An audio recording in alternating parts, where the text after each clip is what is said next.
What's your name? I M India. ഞാൻ പറഞ്ഞില്ലേ, സമയത്ത് സ്കൂളിൽ ചേർത്തില്ലെങ്കിൽ വരുന്ന പ്രശ്നം കണ്ടല്ലോ. സ്വന്തം പേര് ചോദിച്ചാൽ രാജ്യത്തിൻ്റെ പേരാ പറയുക. No sir, my name is India. ആ, അത് കൊള്ളാലോ. ഇതിലും വെറൈറ്റി ഒരു പേരാ സോമചേട്ടൻ ആദ്യം ഇടാനിരുന്നേ, കൃമുഹി. കൃമുകിയോ? ക്രിസ്ത്യൻ, മുസ്ലിം, ഹിന്ദു. പിന്നീട് ഞങ്ങൾ വിചാരിച്ചു മതമേ വേണ്ട. ഇവൻ ചെറുപ്പത്തിലെ വ്യത്യസ്തനാണല്ലോ. എല്ലാ ദിവസവും എണ്ണ തേച്ച് കുളിച്ചാൽ കൊളസ്ട്രോൾ കൂടുമെന്ന് ചോദിച്ച കക്ഷിയാണ്. അപ്പോഴേ സോമ, എക്സാം ഡേറ്റ് ഞാൻ അറിയിക്കാം. ഓക്കെ. ശരി.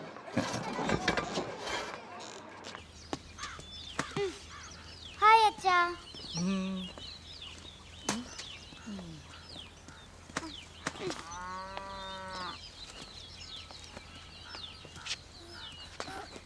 നിന്റെ ബാഗിന് തന്നെ പറ്റിയതാടാ?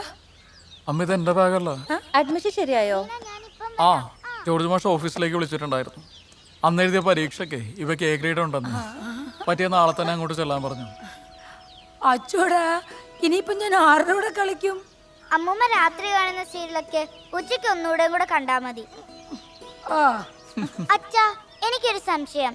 വീണ പറയാ അച്ഛനമ്മ കെട്ടിപ്പിടിച്ചപ്പോഴാ ഞാനുണ്ടായെന്ന്. ആണോ അച്ഛാ? എന്നാ പിള്ളേരാ ഇത്? സ്കൂളിൽ പോകുന്നതിന് മുമ്പ് ഇതൊക്കെ വഷളായോ? നിന്നോട് ഞാൻ പറഞ്ഞല്ലേ ഇനി ഇതിവിടെ ചോദിക്കരുതെന്ന്. ആ, പിള്ളേരുടെ സംശയങ്ങൾ നമ്മളല്ലാതെ ആര് പറഞ്ഞു കൊടുക്കാനാ ശാലിനി? ചേട്ടാ വേണ്ട, വെറുതെ ആവശ്യമില്ലാത്ത കാര്യത്തിൽ നിൽക്കണ്ട. ഓ, വാ തുറന്ന സംശയം ചോദിക്കുന്ന ഒരു കൊച്ചും അതിനൊക്കെ സമാധാനം പറയാൻ പറ്റിയ ഒരു തത്തയും. മോളെ, അച്ഛൻ്റെ അമ്മയുടെ മനസ്സിൽ ഇഷ്ടം തോന്നിയപ്പോൾ ഞങ്ങൾ വിവാഹം കഴിച്ചു. അതുപോലെ തന്നെ ഞങ്ങൾ സ്നേഹത്തോടുകൂടി ഒന്നായപ്പോൾ അമ്മയുടെ വയറ്റിൽ മോളുണ്ടായി. അങ്ങനെ അമ്മയുടെ വയറ്റിൽ കിടന്ന് മോൾ ഓരോ മാസവും വളർന്നു. തിരിഞ്ഞും മറിഞ്ഞും നിൻ്റെ കുഞ്ഞിക്കാല് വെച്ച് അമ്മയുടെ വയറ്റിൽ ചവിട്ടുമ്പോൾ അത് സന്തോഷത്തോടുകൂടി സഹിച്ച് 10 മാസം നിന്നെ ചുമന്ന ആളാണ് നിൻ്റെ അമ്മ. വേദന കടിച്ചമർത്തി നൊന്ത് പ്രസവിച്ച നിന്നെ ഒരു നോക്ക് കാണാനുള്ള നിൻ്റെ അമ്മയുടെ വെപ്രാളവും സന്തോഷമൊക്കെ നേരിട്ട് കണ്ടവനാണ് നിൻ്റെ അച്ഛൻ. മക്കൾക്ക് വേണ്ടി എന്തും ത്യജിക്കുന്നവരാണ് അമ്മമാർ. അവരൊരിക്കലും കരയിപ്പിക്കരുത്.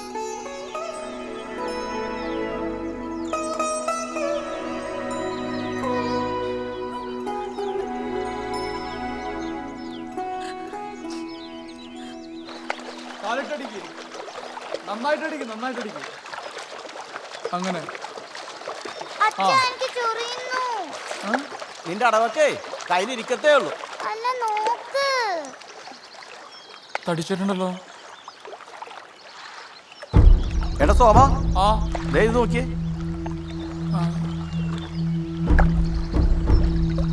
ആ മൈസൂരാൻ്റെ ഫാക്ടറിയിൽ നിന്ന് ഏതാണ്ടൊക്കെ ഒഴുക്കി വിട്ടിട്ടുണ്ട് ഇങ്ങോട്ട്. അധികം നിൽക്കണ്ട, കേറാൻ നോക്കും. വാങ്ങോളാം, കയറാം.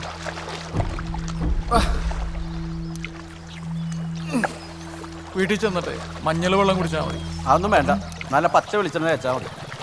മനസ്സിലായ? സോമഞ്ചേട്ടാ, ആ, പെട്ടെന്ന് കൃഷി ഓഫീസിലോട്ട് ചെല്ലാൻ പറഞ്ഞു. എന്നാടാ? അതറിയത്തില്ല. പക്ഷിപ്പനി സ്ഥിരീകരിച്ച കുട്ടനാട്ടിൽ താറാവുകളെ കൂട്ടത്തോടെ കൊന്നൊടുക്കുന്നത് തുടരുകയാണ്. തകഴി, നെടുമുടി, പുറക്കാട് പഞ്ചായത്തുകളിലാണ് രോഗം വ്യാപിച്ചിരിക്കുന്നത്. KC ബിബിൻ വിവരങ്ങളുമായി ചേരുന്നു. ബിബിൻ, കൂടുതൽ ഇടങ്ങളിലേക്ക് രോഗം വ്യാപിക്കുന്ന ഒരു സാഹചര്യമുണ്ടോ? എന്താണ് കുട്ടനാട്ടിലെ നിലവിലെ സ്ഥിതി? മുൻകരുതൽ എന്ന നിലയിലാണ് പക്ഷികളെ കൂട്ടമായി ഇങ്ങനെ കൊന്നൊടുക്കുന്നത്. കഴിഞ്ഞ 2 ദിവസങ്ങളായി ഏകദേശം 1/4 ലക്ഷത്തോളം താറാവുകളെ കൊന്നൊടുക്കി കഴിഞ്ഞു. അല്ലാതെ സ്വാഭാവികമായി ചത്തതും ഇത്ര തന്നെ ഉണ്ടാവും. ഏകദേശം 1/2 ലക്ഷത്തോളം താറാവുകളാണ് കുട്ടനാട്ടിൽ ഇതിനകം രോഗം പിടിപെട്ടു. 3-4 വർഷം മുമ്പ് ഇതുപോലെ ക്രിസ്മസിനായിരുന്നു പക്ഷിപ്പനി ഒന്ന് നമ്മുടെ എല്ലാം കഞ്ഞുടി മുട്ടിച്ചത്.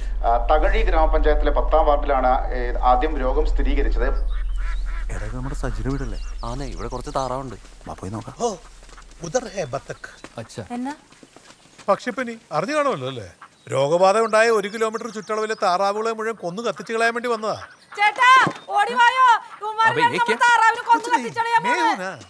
സാറേ, അതിനെന്റെ താറാവിന് കുഴപ്പമൊന്നും ഇല്ലല്ലോ സാറേ. എന്റെ സജി, ഇത് കേന്ദ്രത്തിൽ നിന്ന് വന്ന NCDC ഡയറക്ടറും മൃഗസംരക്ഷണത്തിന്റെ ആൾക്കാരുമാ. എന്നിട്ടാണോ സംരക്ഷിക്കുന്ന മരം കൊല്ലാൻ പോകുന്നത്? ഓ, എന്റെ സജി, താറാവ് ഒന്നിന് 200 രൂപ വെച്ചിട്ട് കിട്ടും. നീ ഹോൾസെയിൽ ആയിട്ട് അങ്ങ് വിറ്റു എന്ന് കരുതിയാ പോരെ? എല്ലാം കൂടെ ഒന്നിച്ചങ്ങ് വിറ്റൂടെ? നിങ്ങളുടെ സുരക്ഷയ്ക്ക് വേണ്ടിയാണ് ഞാനിതൊക്കെ പറഞ്ഞിരുന്നത്. പിന്നെ 200 ഉലുവ ആർക്ക് വേണേ പിച്ചക്കാശി?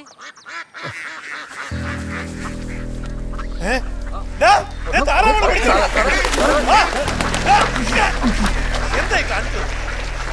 ആദ്യം ഭോപ്പാലിലെ ലാബിൽ നിന്ന് പരിശോധനാ ഫലം വരട്ടെ, എന്നിട്ട് കത്തിക്കാതെ നിങ്ങളെ. സോമ നീ ഹീറോയിസം കളിക്കല്ലേ? ഇവിടുത്തെ താറാവിന്റെ ഇറച്ചി കഴിച്ചിട്ടാ കാട്ടിപ്പുറപ്പിലെ സൂസി ഛർദിലുമായിട്ട് ആശുപത്രി. നീ മിണ്ടാതിരിയടി. എടാ അവൻ എന്തെങ്കിലും ചെയ്യട്ടെ മുടിയാനായിട്ട്. അല്ല ഇത് പക്ഷിപ്പനിയാക്കി തീർക്കാൻ ഇയാൾക്ക് എന്ത് എടുക്കാം? ഇവിടുത്തെ നാട്ടുകാരെ പഠിപ്പിക്കാനായിട്ട്? ഇത് ഇറച്ചി കച്ചവട ലോബിയുടെ ക്രിസ്മസ് കളിയാണെന്ന് ഏത് മണ്ടന് മനസ്സിലാവും?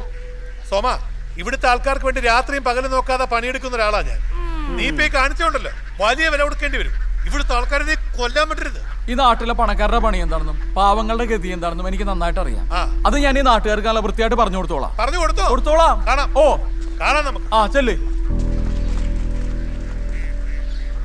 പ്രശ്നാവോ? എന്ത് പ്രശ്നം?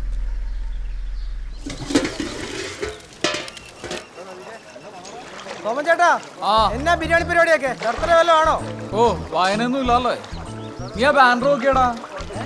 അപ്പൊ ചിക്കൻ അല്ലല്ലേ താറാവേ? ഇതിലും ഭേദം പരാമറ.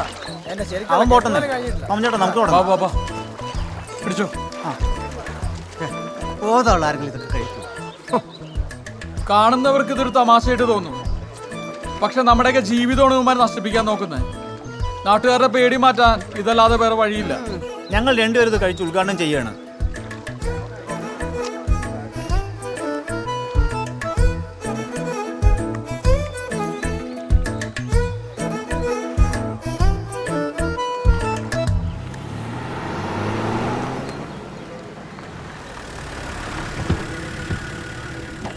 വാ സാറേ.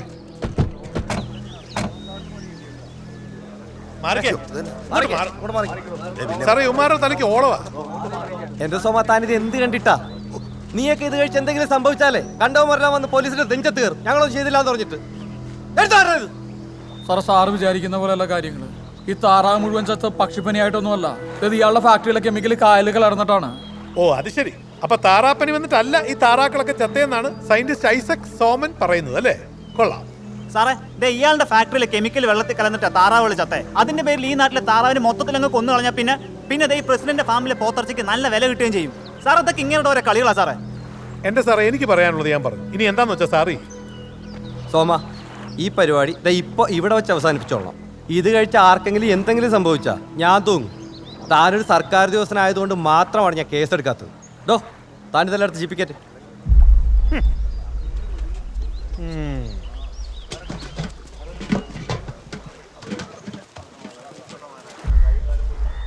ഇതിന് പകരമായിട്ട് ഒരു ഇൻഡസ്ട്രി കേന്ദ്രത്തിൽ നിന്ന് ഞാൻ കൊടുത്തു വിടുന്നുണ്ട്. 2 കൈ നീട്ടി കാത്തിരുന്നു.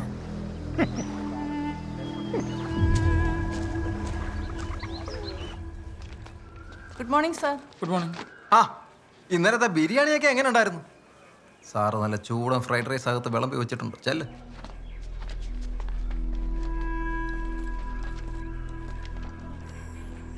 സാർ താനിങ്ങനെ സമരം കളിച്ച് നടന്നാലേ ഇവിടുത്തെ പണിയൊക്കെ ആര് ചെയ്ത് തീർക്കാനാ? സാർ ഞാൻ അതിന് മാത്രം ദിവസം ലീവ് ഒന്നും എടുത്തില്ലല്ലോ. ഞാൻ എൻ്റെ പണി മുഴുവൻ ചെയ്ത് തീർത്തല്ലേ ലീവ് എടുത്തത്. ഒരു സർക്കാർ ഉദ്യോഗസ്ഥരെ സർക്കാരിനെ വെല്ലുവിളിച്ചിട്ടല്ല സമരം ചെയ്തത്. തനിക്ക് ഞാനോ സർക്കാരോ എന്നോ ചൊല്ലാൻ തന്നിട്ടുണ്ടോ? മൈസൂരാനെ ഭരണപക്ഷ പാർട്ടിക്കാരനാ, അത് താൻ മറക്കരുത്. ഓ അപ്പൊ അതാണ് കാര്യം. തനിക്ക് ലോകം നന്നാക്കണമെങ്കിലേ അത് ഇവിടെ എന്തുകൊണ്ട് പറ്റത്തില്ല. തനിക്ക് കൃഷി വകുപ്പിലാ ജോലി. സാറ് കേരളത്തിലെ സകല കൃഷി ഓഫീസിലും ടൂർ അടിച്ച് കിടക്കുമ്പോഴും ഞാൻ ഇവിടെ തന്നെ നിന്നിട്ടുണ്ടെങ്കിൽ എനിക്ക് നാട് നന്നായി കാണണമെന്നുള്ള ആഗ്രഹം കൊണ്ടാ. അതിന് പറ്റത്തില്ലെങ്കിൽ ഞാൻ VRS എടുത്തോളാം. സോമ ഒരരിശത്തിന് കെട്ടിച്ചാടിയ 7 അരിശത്തിന് തിരിച്ചു തരാൻ പറ്റത്തില്ല. സാറേ എൻ്റെ അച്ഛനായിട്ട് എടുത്ത് ലോൺ ഉണ്ടായിരുന്നു, അത് കഴിഞ്ഞ ആഴ്ച ഞാൻ അടച്ചു തീർത്തു. ഇനി കുറച്ച് ലോകം നന്നാക്കാൻ പറ്റുമോ ഇല്ലയോ എന്ന് ഞാനൊന്ന് നോക്കട്ടെ.